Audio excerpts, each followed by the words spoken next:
যোৰহাট তৰাজান অঞ্চলৰ ১ নং সোণাৰীগাঁৱত অৱস্থিত এটা পথ এই মুহূৰ্তত আপোনালোকক দেখুৱাব বিচাৰিছোঁ। এই পথটোত আচলতে পথটোৱে অহা যোৱা কৰোঁতে এই অঞ্চলৰ বাসীৰ লোকসকলে যথেষ্ট দুৰ্দশাগ্ৰস্ত এক পৰিৱেশ পৰিলক্ষিত হৈছে। পোনপ্ৰথমে মই কিছু কথা কোৱাৰ আগতে এই পথটো এই মুহূৰ্তত অলপ দেখাই ল'ব বিচাৰিম। এইটো হৈছে এটা পথ। আপোনালোকে নিশ্চয় এই পুখুৰীটোৰ পাৰত অৱস্থিত এই পথটো লক্ষ্য কৰিছে। এইটো পথ বুলি আচলতে ক'ব নোৱাৰি, এটা সৰু পথাৰৰ মাজত থকা বঙিয়াৰ সদৃশ পৰিৱেশ হৈছে। ইমানে এটা সৰু পথ, এই পথটোৱেদি তেখেতসকলে এখন গাড়ী নিয়াটো অসম্ভৱ হৈ পৰে। এখন বাইক যেনে তেনে এই পথটোৱেদি পাৰ হয়। আৰু সকলোতকৈ ডাঙৰ কথাটো হ'ল যে এই পথটো এনেদৰে পৰি থকা আজি প্ৰায় 9 বছৰ পাৰ হ'ল। আৰু 9 বছৰ ধৰি এই পথটো এনেদৰে আচলতে এনে অৱস্থাতে পৰি আছে, কিন্তু তাৰ প্ৰতি কোনো লক্ষ্য নাই যোৰহাট পৌৰসভাৰ। কোনো ধৰণৰ আচলতে জিলা প্ৰশাসনে হওক বা স্থানীয় বিধায়ক হওক কোনেও গুৰুত্ব আৰোপ কৰা নাই এই পথটো পুনৰ নিৰ্মাণ কৰি ইয়াৰ স্থানীয় ৰাইজক সকাহ প্ৰদান কৰাৰ ক্ষেত্ৰত। আৰু আমি ইতিমধ্যে জানিবলৈ পাইছোঁ যে 2016 চনৰ পৰাই প্ৰায় 9 বছৰ জুৰি এই পথটো এনেদৰে পৰি আছে। আৰু যোৰহাট পৌৰসভাৰ 15 নং ৱাৰ্ডৰ অন্তৰ্গত এই অঞ্চলৰে এইটো পথ। এইসকল ৰাইজ আপোনালোকে এই মুহূৰ্তত দেখিছে, এই পথটোৰে এইসকল ৰাইজে নিতৌ অহা যোৱা কৰে। অহা যোৱা কৰোঁতে এনেদৰে আচলতে যথেষ্ট অসুবিধাৰ সন্মুখীন হয়। আমি এই মুহূৰ্তত বিশেষ নকৈ তেওঁলোকৰ সৈতে মতামত জানিবলৈ চেষ্টা কৰিম। এই পথটো আমি গম পাইছোঁ যে 2016 চনৰ পৰা এনেদৰে পৰি আছে। আৰু আপোনালোকে পৌৰসভা বা স্থানীয় বিধায়ক কাৰোবাক আহ্বান জনাইছেনে? তেওঁলোকে কি কৈছে, কি ক'ব? হয়, এই পথটো 16 চনৰ পৰা এনেকুৱা অৱস্থাত পৰি আছে। আমি পৌৰসভাকো জনাইছোঁ, পৌৰসভাক কেইবাবাৰো নিবেদন আমি কৰিছোঁ পথটো মেৰামতি কৰিবৰ কাৰণে। তেওঁলোকে কয় যে কাষতে পুখুৰীটো আছে, পুখুৰীটো অলপ পুতিব লাগিব। এবাৰ কয় খৰালি হ'লে কৰিম, এবাৰ কয় আকৌ বাৰিষাৰ সময়ত আকৌ ভৰপূৰ হয়, তেতিয়ালৈকে কাম কাজ আৰম্ভ নহয়। এবাৰ সৌভাগ্যক্ৰমে আমাৰ মাননীয় বিধায়ক আমাৰ গাঁৱত আহোঁতে এই পথটোৱে সংযোগ কৰা এটা পৰিয়ালৰ এগৰাকী ভুক্তভোগী মহিলাই তেখেতক ইয়ালৈ আনি দেখুৱাইছিলে। দেখুওৱাৰ সময়তে তেখেতেও কৈছিলে, সহৃদয়তাৰে তেখেতে কৈছিলে পৌৰসভাৰ ৱাৰ্ড সদস্যাক যে এইটো ধৰিব লাগে, পৌৰসভাৰ কামৰ লিষ্টত এই কামটোও ধৰি ল'ব লাগে। সেই তেওঁলোকৰ কামৰ শিতানত ধৰা হ'ল বুলি আমি যেতিয়া খবৰ কৰোঁ গম পাওঁ, কিন্তু কামটো ধৰা হৈছে। তেনেকেই কিছুদিন পাৰ হৈ গ'ল।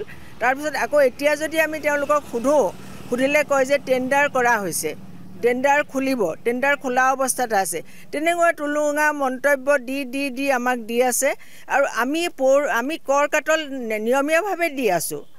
আমি কৰ তেওঁলোকক যি দিব লাগে দি আছোঁ, কিন্তু তেওঁলোকে এই 4-5 ঘৰ মানুহৰ অহা যোৱা বাটটো এনেকুৱা অসুবিধাকে থৈছে যে যেতিয়া তেওঁলোকৰ কোনো চিৰিয়াছ কাৰোবাৰ ৰোগ ব্যাধি হয়, তেওঁলোকে দাং কোলাকৈ দাঙি আনে, চকীত বহুৱাই দাঙি আনে। তেনেকুৱা ওচৰ চুবুৰীয়াই তেনেকুৱা দৃশ্য প্ৰত্যক্ষ কৰিছে।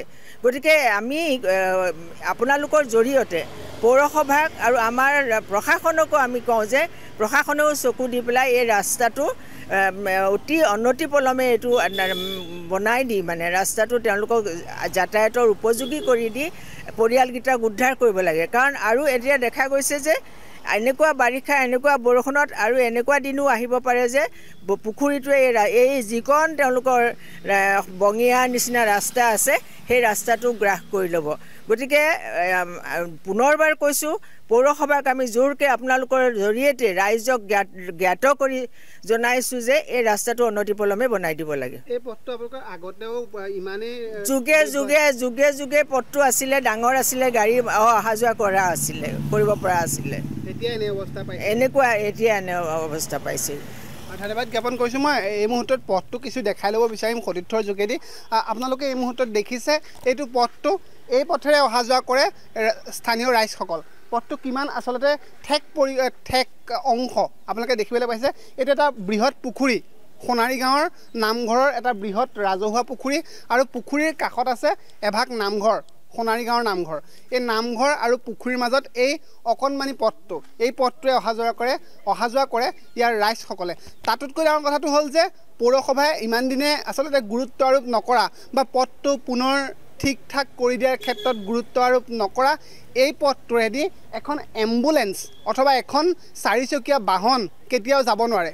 কাৰণ পথটোৰ যি পৰিসীমা হৈছে সেই পৰিসীমাত এখন 4-চকীয়া বাহন এইফালেদি আচলতে যোৱাত কোনো ধৰণে সম্ভৱপৰ নহয়।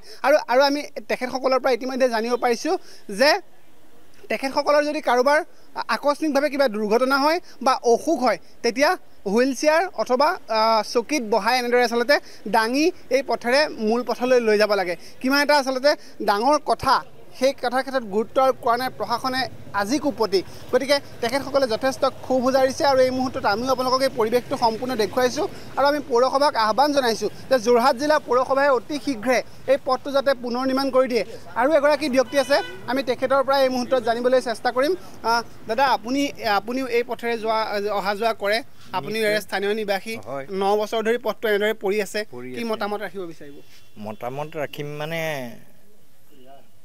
কলোৱেই যে সেই বাটেৰে যিখিনি মানুহ অহা যোৱা কৰে তাহাঁতি মটৰচাইকেলখন লৈ ৰাতি যাব নোৱাৰে কাৰণ অকণমান যদি 4 ইঞ্চি 6 ইঞ্চিও ডিফাৰেঞ্চ হয় পুখুৰীতে সোমাব তাৰ উপৰি এইটো এটা সময়ত পৌৰসভাই এই পুখুৰীটোৰ চাৰিওকাষে ৱালটো মাৰিছিলে কিন্তু তাহাঁতৰ কামটো অলপ নিম্ন খাপৰ হোৱাৰ বাবে সেই এটা ৱাল খহি গুচি গ'ল আৰু এতিয়া এনে পৰ্যায় পাইছেগৈ যে আমাৰ গাঁৱৰ ৰাইজে বা যোৰহাটবাসীৰ বহুত ডনাৰে ডনেট কৰিছে সেই পইচাই আমি এই নামঘৰ ভাগ প্ৰতিষ্ঠা কৰিছোঁ আৰু হয়তো 2 ফুট মাটি খহিলে পাৰটো যদি 2 ফুট খহি যায় তেতিয়া এই গোটেই নামঘৰটোৱেই ইয়াত বাগৰি পৰিব সেইকাৰণে আমি ভাবোঁ এই কামটো অতি সোনকালে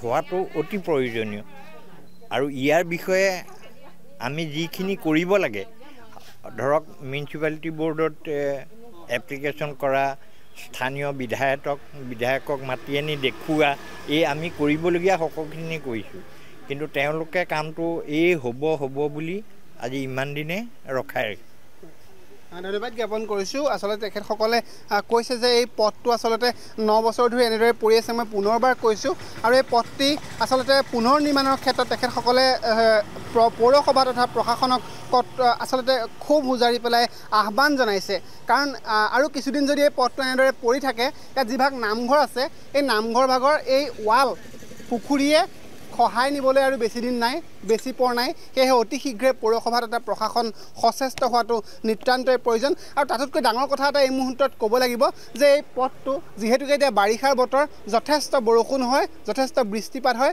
আৰু এই বৃষ্টিপাতৰ ফলত পথটো যথেষ্ট পিছল হয় আৰু পিছল হোৱাৰ ফলত ইয়াৰ যিসকল ব্যক্তিয়ে দুচকীয়া বাহন লৈ অহা যোৱা কৰে ইয়াত সামান্যতমভাৱেও পিছল খালে এই পুখুৰীত সোমোৱা সম্ভাৱনা প্ৰচুৰ গতিকে আমি পুনৰ আহ্বান জনাইছোঁ আটাইকেইটা বিষয়ৰ ওপৰত গুৰুত্ব আৰোপ কৰি পৌৰসভা তথা প্ৰশাসনে এই পথটো পুনৰ নিৰ্মাণৰ ক্ষেত্ৰত বা সঠিক ব্যৱস্থা গ্ৰহণৰ ক্ষেত্ৰত গুৰুত্ব আৰোপ কৰক ধন্যবাদ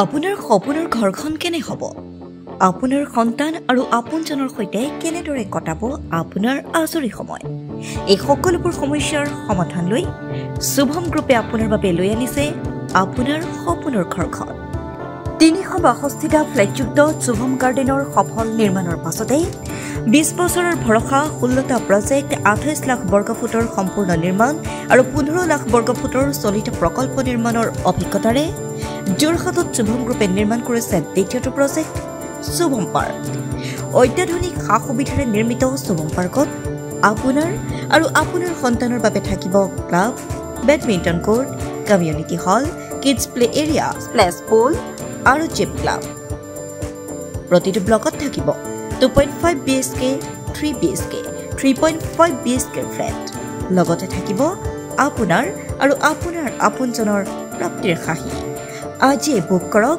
আপোনাৰ সপোনৰ ঘৰখন যোগাযোগ কৰক 6003010110 নম্বৰত। আমাৰ ঠিকনা সোণাৰীগাঁও তৰাজান যোৰহাট 785001। 6000ৰো অধিক বাসিন্দাৰ ভৰসা শুভম গ্ৰুপ।